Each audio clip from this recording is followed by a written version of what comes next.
telah disepakati untuk kenaikan upah minimum Provinsi DKI Jakarta atau UMP tahun 2026 sebesar Rp5.729.876.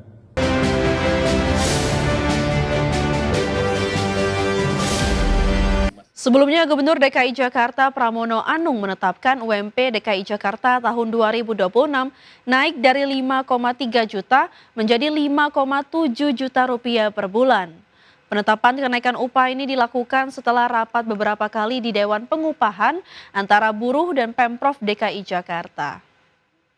Setelah rapat beberapa kali di Dewan Pengupahan antara buruh, pengusaha, dan pemerintah DKI Jakarta, telah disepakati untuk kenaikan upah minimum Provinsi DKI Jakarta atau UMP tahun 2026 sebesar Rp5.729.876.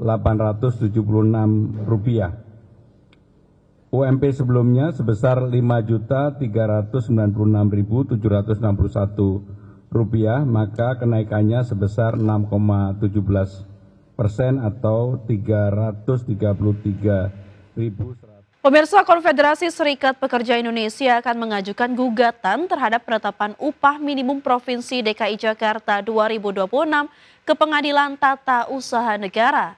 KSPI menuntut agar UMP DKI Jakarta tahun 2026 setara dengan KHL sebesar 5,89 juta rupiah per bulan. Konfederasi Serikat Pekerja Indonesia akan mengajukan gugatan terhadap penetapan upah minimum Provinsi DKI Jakarta 2026 ke Pengadilan Tata Usaha Negara. Presiden KSPI Said Iqbal menilai besaran UMP 2026 yang ditetapkan Gubernur DKI Jakarta Pramono Anung sebesar 5,72 juta rupiah belum mencerminkan kebutuhan hidup layak atau KHL pekerja di ibu kota. KSPI menuntut agar UMP DKI Jakarta tahun 2026 setara dengan KHL sebesar 5,89 juta rupiah per bulan. Oleh karena itu, KSPI meminta agar besaran UMP DKI Jakarta 2026 direvisi. Penetapan upah minimum Jakarta lebih rendah 5,73 juta rupiah, lebih rendah dari survei kebutuhan hidup layak yang dilakukan oleh BPS, bukan dilakukan oleh Dewan Pengupahan loh. Pemerintah sendiri yang ngumumin. Kebutuhan hidup layak atau KHL orang Jakarta yang bekerja di Jakarta adalah 5,89 juta rupiah. Selain UMP, KSPI juga mendesak agar pemerintah Provinsi DKI Jakarta menetapkan upah minimum sektoral provinsi. Menurut Said Iqbal, UMSP seharusnya ditetapkan sebesar 2% hingga 5% di atas KHL dan dihitung berdasarkan karakteristik masing-masing sektor industri, bukan berdasarkan besaran upah lama. Dari Jakarta, Tim Liputan IDX Channel.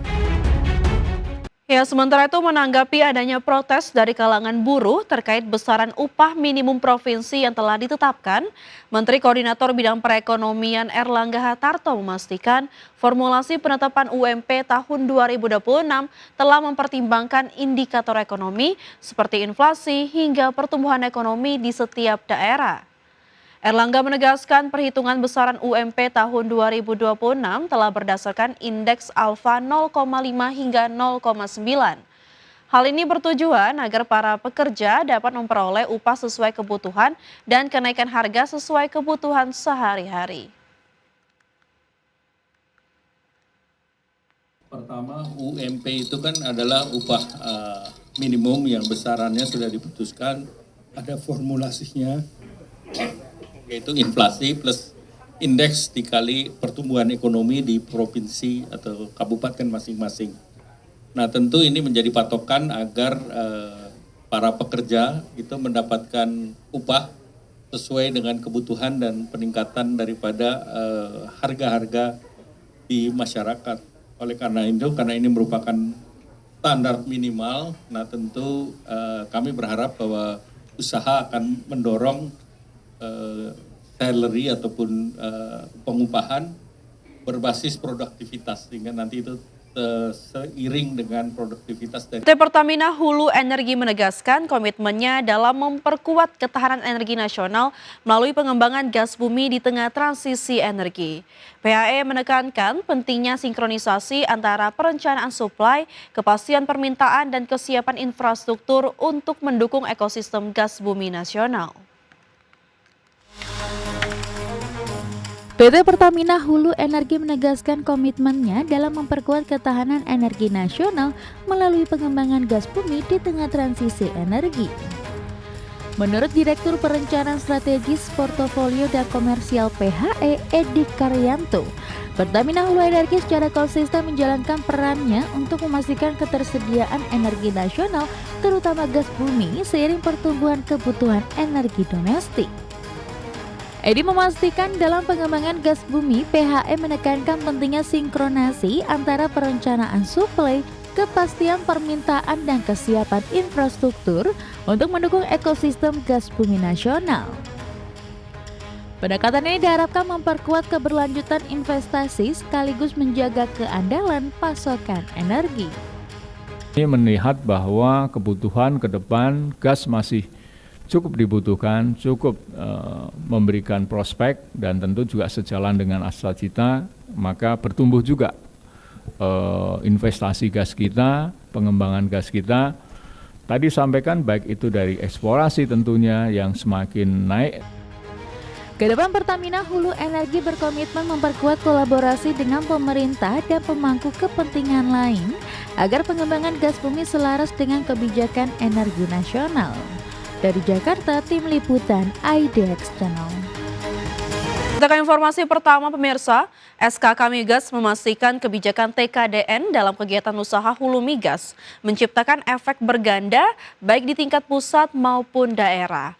Kebijakan tersebut dipastikan tidak hanya dirasakan pabrikan besar nasional, namun juga pabrikan di daerah. Komitmen Satuan Kerja Khusus Pelaksana Kegiatan Usaha Hulu Minyak dan Gas Bumi dalam memperkuat industri dalam negeri terus menunjukkan hasil nyata. Salah satu indikator kinerja utama SKK Migas yakni tingkat komponen dalam negeri yang terbukti mampu menciptakan dampak ekonomi berlapis baik di tingkat pusat maupun daerah. Vice Presiden Bidang Dukungan Bisnis SKK Migas Maria Kristanti menegaskan, capaian TKDN SKK Migas tergolong tinggi baik pada proyek strategis nasional maupun non-PSN. Hingga outlook tahun 2025 realisasi TKDN untuk proyek PSN telah mencapai 22%, sementara untuk non-PSN bahkan telah menyentuh 60%. Dengan kebijakan yang mewajibkan pengadaan dan produksi dilakukan di dalam negeri, serta memprioritaskan produk lokal untuk kegiatan hulu migas, manfaatnya tidak hanya dirasakan pabrikan besar nasional, namun juga pabrikan di daerah. Dari KPI SKK ini sebenarnya impact-nya apa? Impact-nya itu adalah multiplier effect. Dengan kita menetapkan bahwa pembelian harus di dalam negeri, produksi harus di dalam negeri, apa yang sudah ada di dalam negeri harus dibeli untuk kegiatan hulu migas. Impact-nya nggak hanya kepada pabrikan-pabrikan pastinya di pusat, di Jakarta ataupun di daerah-daerah lain, tapi pastinya sangat berperan serta untuk teman-teman di daerah. Berdasarkan data SKK Migas selama periode 2020 hingga 2025, total nilai kontrak belanja hulu migas mencapai 720 triliun rupiah. Dari angka tersebut, nilai komitmen TKDN untuk industri dalam negeri sebesar 59% atau setara 388 triliun rupiah, melampaui ambang batas target nasional sebesar 50%. Dari Surabaya, Jawa Timur, Syamsul Fudin, IDX Channel.